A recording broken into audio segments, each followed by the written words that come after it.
Hello everyone and welcome back. This time we're on mission 7 and there's a guy really nearby, like right at the start of the level, that we can easily steal clothes from. He's actually the first guy we're going to encounter. It is possible to get spotted by his buddy if we were to run just a tad faster. But I know how to time my runs so that way we'll have the optimal position to steal his clothes. We don't want to take too long behind this rock either because people will think it's a bit odd. And now instead of going toward the boats so we can install the transmitter, we're going to actually come up here to this tower. You don't need to enter this tower at all. It's a completely optional part of the level, but you'll understand why we're up here when we get up here. There is a guy standing in the doorway of the tower. He'll come out in a second and we're going to take him out with our silenced pistol. There are two reasons for doing this. One is so he can't rush up to the tower whenever he discovers we're doing something weird.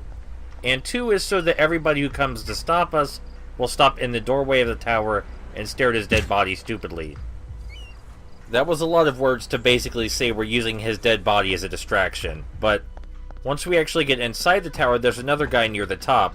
We want to stop in the stairwell to shoot at him, because otherwise he'll see us coming.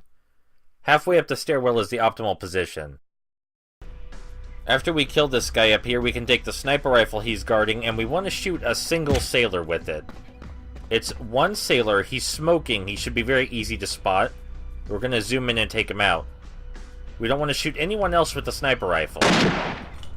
Now that he's dead, the entire plan can be put into motion. He was the one issue, the one little kink. The one little kink in my strategy. Now he's gone. You'll see out here that people rush to see what the noise of that sniper rifle was, but they stop at his dead body. It is true, though, that the sniper rifle is rather noisy. It is possible to equip it with a silencer, and while in real life that wouldn't do much, in this game it makes it as effective as our silenced pistol. Unfortunately, we're only going to need to use it once, and you won't see that until the very end of the game. So right now we're headed to the boat, so that way we can set up the transmitters, and unfortunately there is a guard patrolling the dock next to the boat, and we don't have to take him out, but doing so would make things a lot easier for us. We need to kill him quickly, though, because there is a guy right behind us who will notice if we take too long.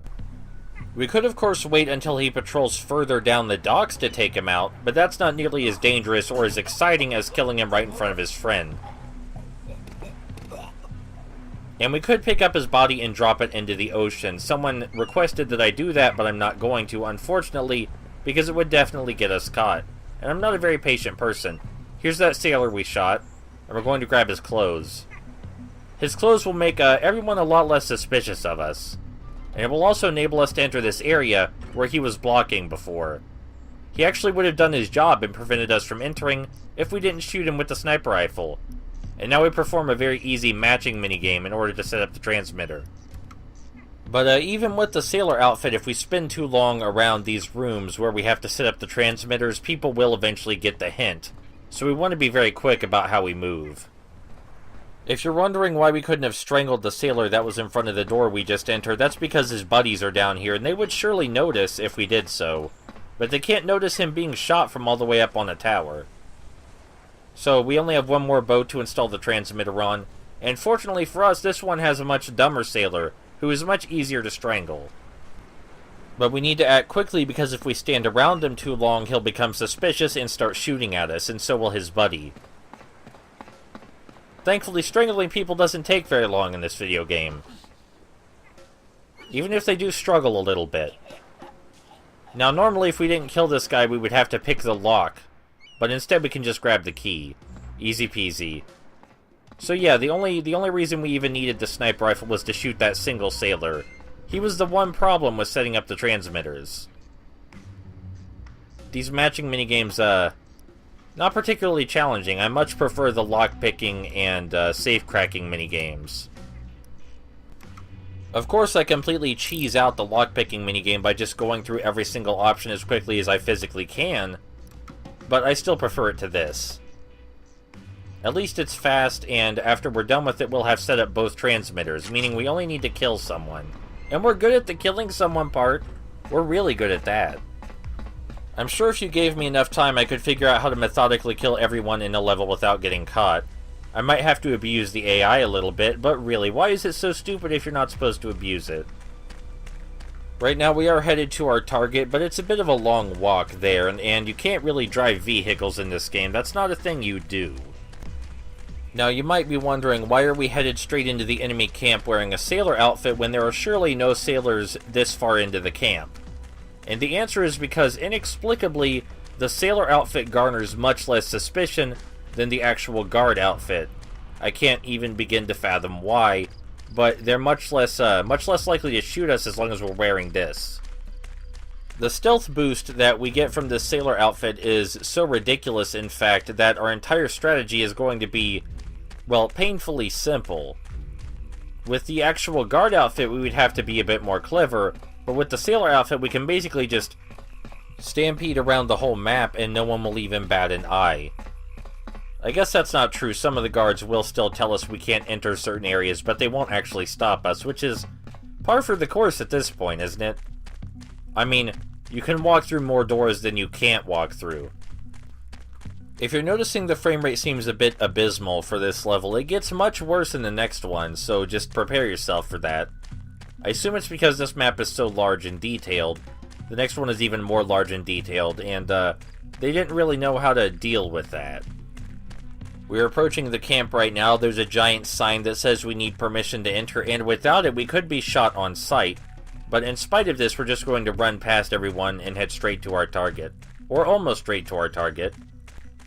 This is one of the least maze-like levels in the game, by the way. The levels seem to get progressively more maze-like as they go on, except for this one. This one just has long stretches of pretty much nothing between your objectives. And that's fine. I mean, it fits with the setting. It's just a bit odd, but I'm not going to say I'm complaining. Anyway, there's a guard blocking our way to our target's lodge, but if we run right past him and then jump over the fence, he won't chase us. Of course, he'll tell us it's a restricted area, but he'll give up the chase right after we jump this fence. And there's only one problem. The door that leads directly to the target is guarded by a man, and this man actually does his job. So how are we going to fix this issue? By running in and punching him. Bastard! Problem solved. Next snap, now we can go kill our target. And our target is thankfully sitting away from us, making him one of the easiest people to strangle in the game, but not as easy as Mr. Cataldo. Poor Mr. Cataldo. Now that all our objectives are complete, we're just going to head straight to the exit, and nobody should stop us along the way.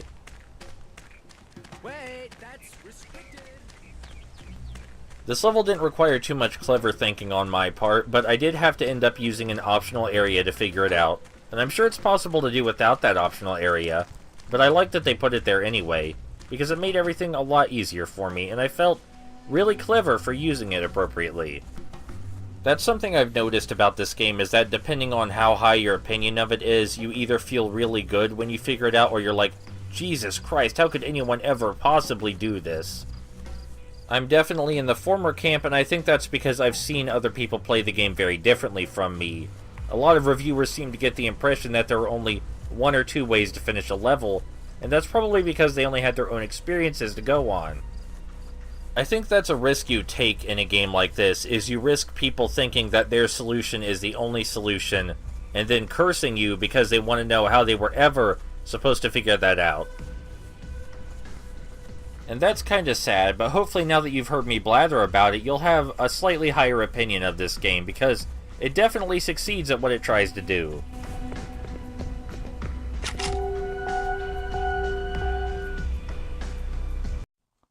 What if Pearson was right?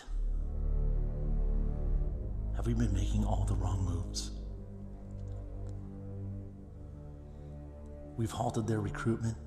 Mafia families are in disarray. We've handicapped their mercenary camps.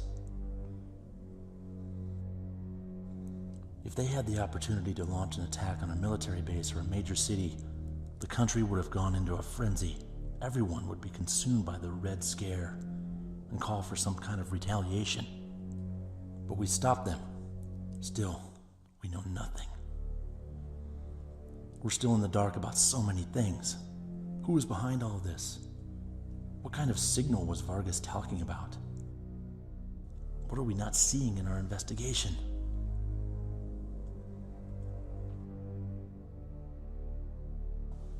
And why hasn't Barbara picked up the phone? Did she go to her mother's? No. She would have called. Where is Pearson? Where is Peggy, Henry, and the others? It's not like them to be late.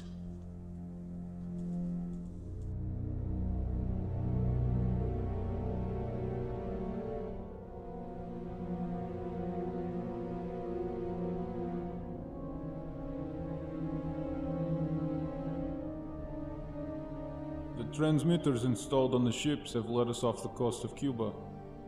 Vera has agreed to rendezvous with me there. We couldn't afford to lose any time regrouping in New York. She should have arrived ahead of me, but she hasn't checked in. I fear the worst, but I still have a job to do.